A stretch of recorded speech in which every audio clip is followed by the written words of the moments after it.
अस्सलाम वालेकुम स्टूडेंट्स। अल्लाह ताला के बबरकत नाम से शुरू जो बहुत मेहरबान नहायत रहम करने वाला है।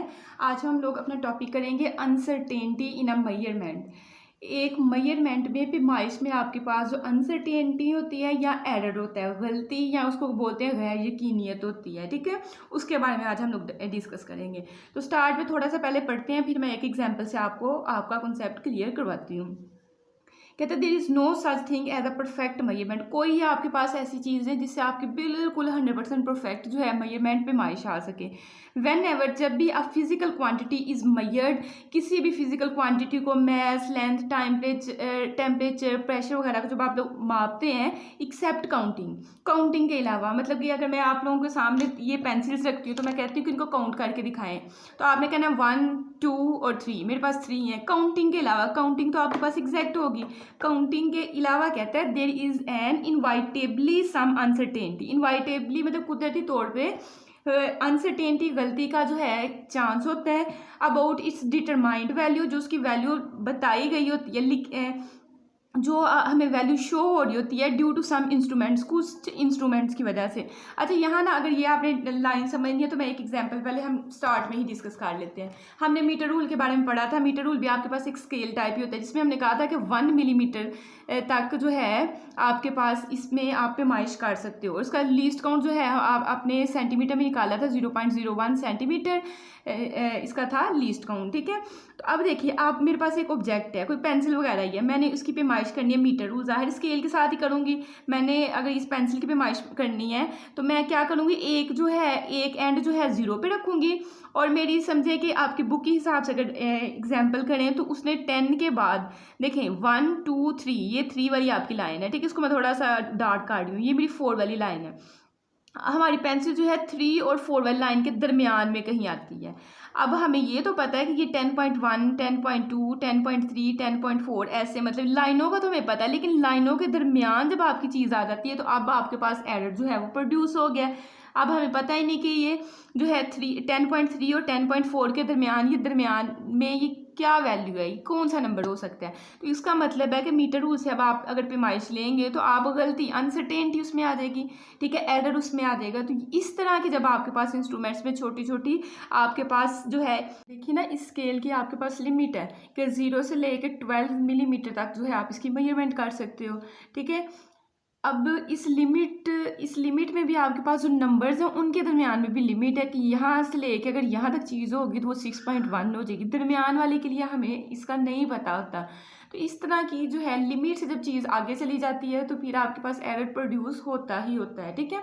अच्छा, इससे पहले जब हम लोगों ने टॉपिक हमारा जो है पिछला किया था रैंडम एरर में मैंने आप लोगों को सिखाया था कि आप लोगों ने क्या करना है, वैल्यूज़ को प्लस करें जितनी भी आप मेजरमेंट ले रहे हो। फॉर एग्जाम्पल मैं ना इस स्केल के साथ ही मेजरमेंट ले रही हूँ। अच्छा, स्केल के साथ मेजरमेंट लेंगे तो एक दफ़ा ही जो आएगी वही आनी है। ज़ाहिर स्केल ने छोटा बड़ा तो नहीं होना, लेकिन अगर आप यूज़ करते हैं वर्नियर कैलिपर या स्क्रू गेज करते हैं, फॉर एग्जाम्पल इस पेंसिल का डायमीटर मालूम करने के लिए हम लोग फाइंड करते हैं। एक दफ़ा मेरी रीडिंग आती है, लेट्स सपोज किया कि 10.3, दूसरी दफ़ा मेरी रीडिंग आती है 10.4, और तीसरी दफ़ा आती है फॉर एग्जाम्पल 10.2 आ जाती है, ठीक है। तो ये तो तीनों ही रीडिंग आपकी डिफरेंट आई हैं, तो आपने इसका क्या करना है, एवरेज ले लेना होता है। मतलब एवरेज कैसे करते हैं, 10.2 में प्लस करना है 10.3 प्लस 10.4, इन तीनों वैल्यूज़ को प्लस करना है। अब 3 वैल्यू तो आपने क्या करना है, 3 के साथ डिवाइड करके एक आपने आंसर निकाल लेना है, ठीक है। तो जो आपका आंसर होगा ना, इनको प्लस करके और 3 पे डिवाइड करके, तो वो आपके पास जो है एग्जैक्ट वैल्यू होगी, उसमें एरर नहीं होगा, ठीक है। अगर तो आपको एक ही इंस्ट्रूमेंट 3 तरह की आपको वैल्यूज़ दे रहा है और आपको पता ही नहीं अब कौन सी है, तो उसका एक तरीकाकार ये हमें बताया गया, आपने क्या करना है, तीनों वैल्यूज़ को लेंगे, उनका एवरेज निकाल लेंगे या उनका मीन निकाल लेंगे, ठीक है। तो ये एक तरीका भी आपके पास है करेक्शन करने के लिए, ठीक है। तो चलिए रीडिंग करते हैं, बाकी जो चीज़ें हैं साथ साथ ही हम लोग क्लियर करेंगे। तो उसके बाद क्या कहता है, कहते हैं 1 रीज़न। अच्छा, जितना जितना मैंने ये मार्क किया वह आप उतना उतना ही लिखेंगे तो काफ़ी है, ये बाकी एक्स्ट्रा चीज़ें हैं आपके पास, ठीक है। यहाँ से थोड़ा सा आप लोग लिख सकते हैं कि 1 रीज़न, एक इसकी वजह ये is the type of instrument being use, कि किस तरह का आप लोग इंस्ट्रूमेंट यूज़ कर रहे हैं, ठीक है। इंस्ट्रूमेंट में ना मैं आप लोगों को एक बात अगर समझा दूँ ना, तो अगर आप मीटर रूल यूज़ करेंगे ना, तो मीटर रूल से आपके पास जिस चीज़ का जितना कम लीस्ट काउंट होता है ना, अगर आप वो वाली चीज़ यूज़ करते हैं ना, फॉर एग्जांपल मेरे पास एक तो मेरे पास मीटर रूल है, हमने पढ़ा है, एक वर्नियर कैलिपर पढ़ा है, एक स्क्रू गेज पढ़ा है। सबसे ज़्यादा जो है गैप जो दो लाइंस के दरमियान होता है वो मीटर रूल में होता है।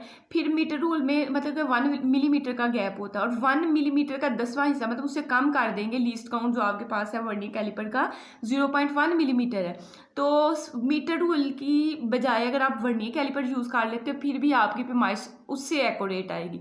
लेकिन मीटर रूल का भी मतलब कि 0.1 मिलीमीटर का भी 10वां हिस्सा जो है हमारे पास स्क्रू गेज में उसका लीस्ट काउंट है ना 0.01 मिलीमीटर। तो सबसे बेस्ट है कि अगर आप स्क्रू गेज यूज़ करते हैं क्योंकि उसका लीस्ट काउंट सबसे कम होता है। जाहिर है ये देखिए ये 1 मिलीमीटर बड़ी वैल्यू है, ये 0.1 मिलीमीटर जो है इस 1 मिलीमीटर का 10वां हिस्सा है, मतलब उससे छोटी है 0.1 मिलीमीटर, और उससे भी छोटी स्क्रू गेज के लिए आपके पास लीस्ट काउंट है 0.01 मिलीमीटर। तो जब भी आप लोग स्क्रू गेज यूज़ करेंगे ना उससे आपके पास जो मेजरमेंट आएगी ना वो मेजरमेंट आपके पास ज़्यादा एक्यूरेट होगी। ठीक है, तो वो यूज़ करना जो है ज़्यादा बेहतर है।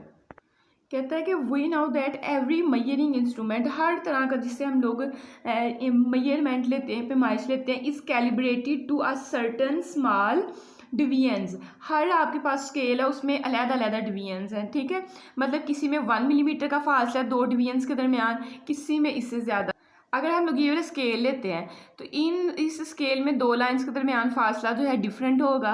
वर्नियर कैलिपर में जो 2 लाइंस है 2 डिवीजन उनके दरमियान फासला जो है डिफरेंट होगा, और स्क्रू गेज में डिफरेंट होगा। ठीक है, तो कहता है कि instrument is calibrated to a certain smallest division, हर एक में अलग-अलग डिवीजन्स का मतलब फासला होता है। एंड दिस फैक्ट, और ये जो फैक्ट है पुट्स अ लिमिट, ये एक लिमिट पैदा कर देता है to the degree of accuracy which can be achieved while measuring with it.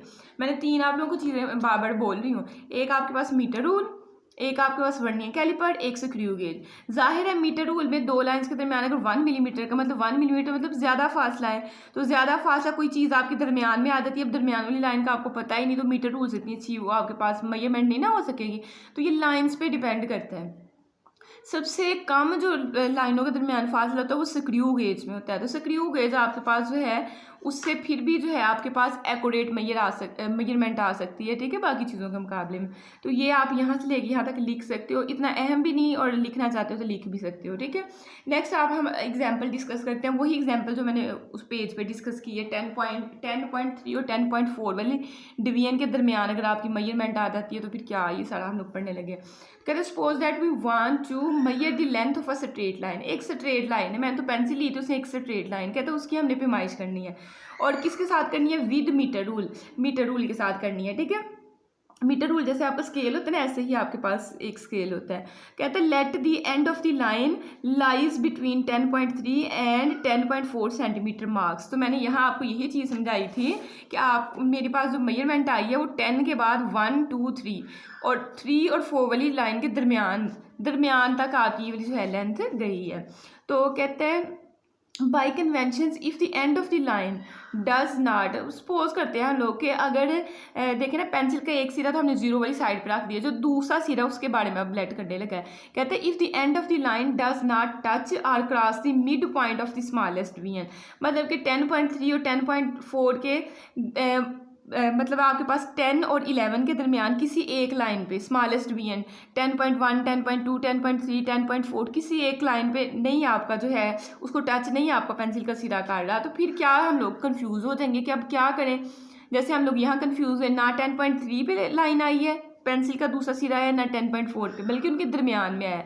तो कहते हैं जब आपके पास यही वो चीज़ लिख रहा है the end of the line does not touch or cross the mid point of the smallest division the reading is confined to the previous division. तो कहता है फिर रीडिंग को आप लोग क्या करोगे, हम लोग कह देंगे शायद ये हो सकता है कि 10.3 और 10.4 पे है ना, तो एक बच्चा बोल दे कि 10.3 इसकी रीडिंग आई है। ठीक है, हो सकता है आप लोग ये बोल दें, ये दूसरा बच्चा बोल दे नहीं 10.4 है, क्योंकि इनके दरमियान में 10.3 से तो आगे है ना, तो 10.4 ही हम लोग समझ लेते हैं। तो ये कन्फ्यूजन पैदा होगी हुई है। ठीक है, तो कहते हैं कि In case the end of the line seems to be touching or have crossed the midpoint, the reading is extended to the next VN. is extended to the next VN मतलब कि ये कहता है कि 10.3 को क्रॉस कर गई है तो फिर यही सपोज किया जा सकता है कि नेक्स्ट VN मतलब 10.4 होगा.